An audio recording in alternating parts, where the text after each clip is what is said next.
Hello, Jen here with a layout for the Crafty Maven Getaway. This week, I have to admit, I've been struggling. Actually, you know what? In all honesty, it's been more than just this week. It's been this whole year so far.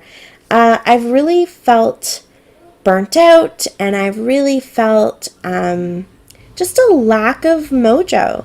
So I thought it would be fun to just pull out this. This is an old background that I started for another project and didn't really like the direction it was going, but I kept it because I thought it wasn't that bad and I could probably salvage it for something else. And I pulled it out and I just thought, I'm just gonna play. I'm just going to play with my texture paste. That gold is called modeling cream. Some of my watercolors, these are just the Artist Loft cheap student watercolors, and I'm just gonna play with no expectations. I didn't have a purpose for this. At the time that I was doing this, I wasn't thinking that it would turn into a layout or anything like that.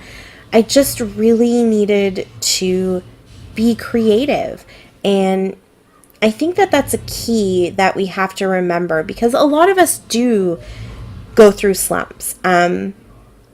There's a lot of information that we're constantly being exposed to, and in this industry there are so many talented ladies, and so sometimes we just have a bit of a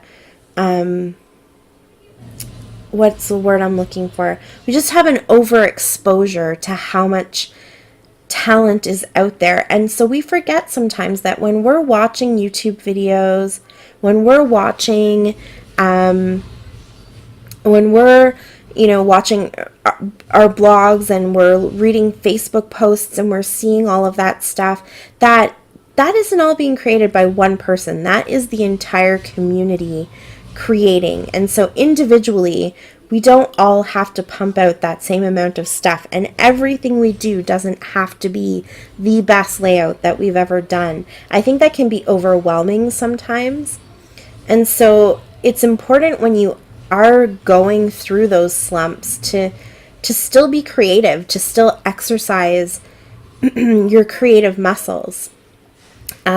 We certainly wouldn't expect, for example, our daughter, if she was struggling in dance and not feeling her best, or not being,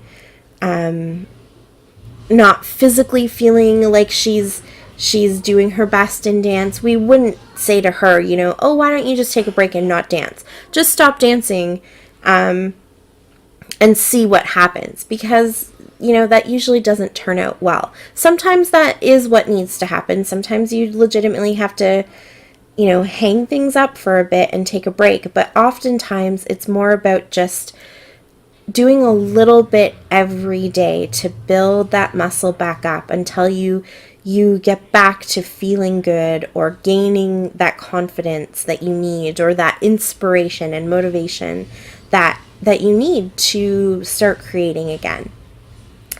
Start creating layouts again that you're happy with. So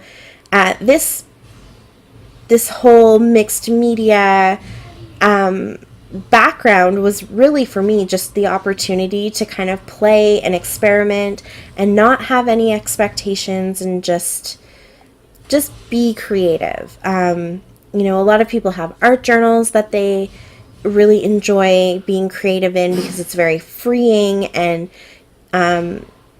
whatever it is that you do, whether it's doing a little bit of sketching every day, or stamping, even just stamping a couple times, coloring them in. You don't have to do anything with those stamps. You don't have to make a card with them, but just having the opportunity to do something every day at least keeps that part of your brain trained. So I did end up in the end kind of liking how the background looked, especially the hexagons, because it kind of looks like a hot mess when it's all together, but once you punch it out, and those individual shapes are really pretty. So I thought I'm going to go ahead and just use this on a layout. I wasn't it wasn't something that I planned, so I didn't really have any expectations for it. I just decided to go for it and see how it turned out. So I really liked the hexagons. I also really liked the negative, this part here. So I kept that. I punched out half the paper with hexagons and the other half with circles. You can actually kind of see them by my coffee cup there. I have the circles, so I haven't done anything with those yet. And I didn't keep the negative space from the circles, but I kind of thought the negative space from the hexagons was pretty cool. And so my plan here is to have that up at the top and then have the hexagons kind of cascading down from there. And they're not in any kind of order, they're just haphazard, all scattered across the paper. The only thing I paid attention to was making sure that the colors were spread out a little bit.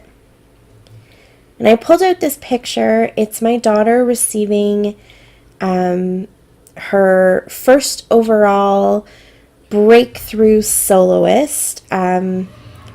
Super proud moment for us, and she worked so hard to get there, and this picture really motivates me. And so I felt like it had to be the picture I used. It's busy for this layout. I don't know that I normally would have picked it for a layout like this, but it just had to be the picture I used to really motivate me and inspire me to work through my rut.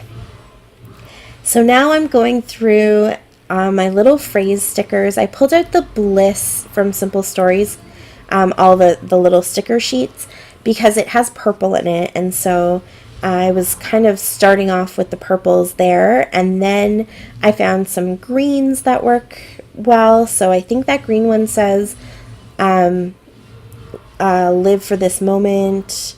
The purple that I pulled out says shine. I think I pulled out one that says this is your day. So just trying to find something in all of those colors. That Believe comes from the Scrapbook and Cards Today sampler pack. I can't remember if it was from November or December, but it was one of their Christmas ones. So here I'm just going to paint this little phrase pink. I couldn't find a pink that matched. In that Bliss, the pink, there is a nice pink, but they didn't have any sentences in the pink. And then the other pink is more of a salmon color, so it didn't quite look right. So I just painted my own. And I have to admit that I forget sometimes to pull out those Artist Loft paints, but I really do enjoy the texture that they give, because they're super cheap, and they're definitely like a low grade student quality paint set. So they give this kind of fun chalky feel, and I think that it was just really another cool texture to play with. I have to remember to pull them out. And that's definitely a good thing about just taking some time to play and not having any expectations, is that you can go back to some of those supplies that you aren't pulling out very often, especially your cheaper supplies. I feel like as we grow and develop, we start being more intentional about the things that we pick, and so we're constantly trying to improve. And so I don't necessarily think to go back to those beginner supplies that I had, the cheaper ones, the knockoff brands and things like that.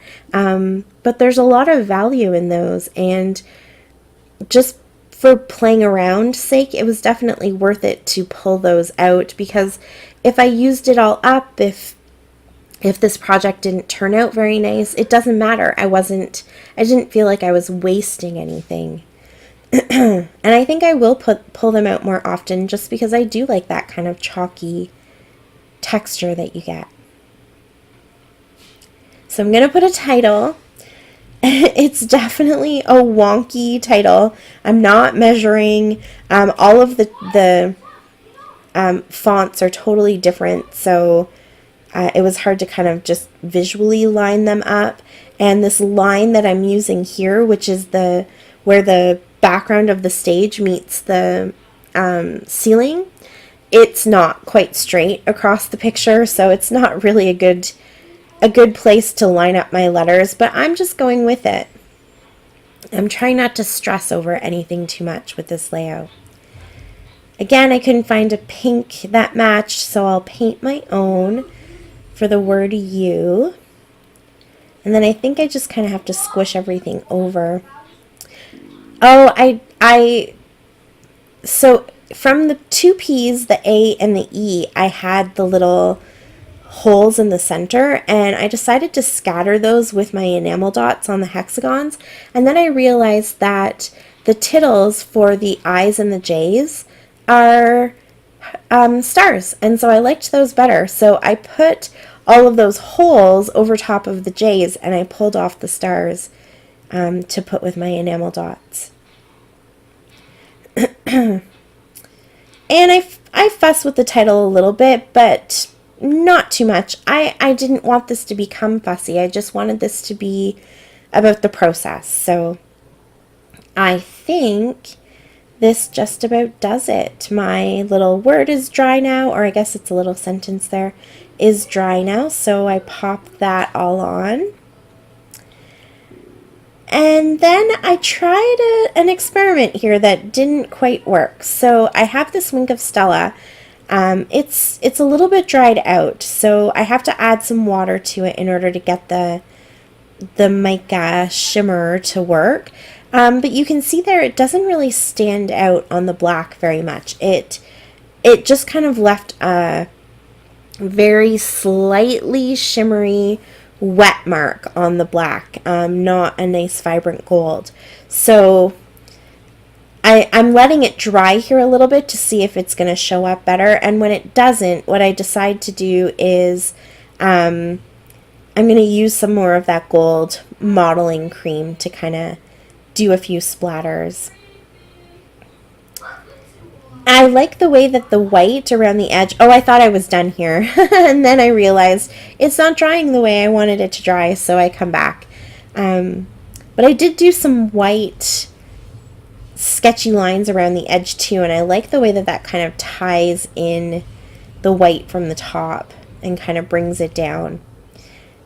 And here I just splattered everywhere that I had put that wink of Stella. I splattered some of that other gold, and I like that much better. So here are my still shots. Thank you so much for watching. Be sure to check out the links down below for the Crafty Maven Getaway so you can read the blog and see what everyone else has been up to this week.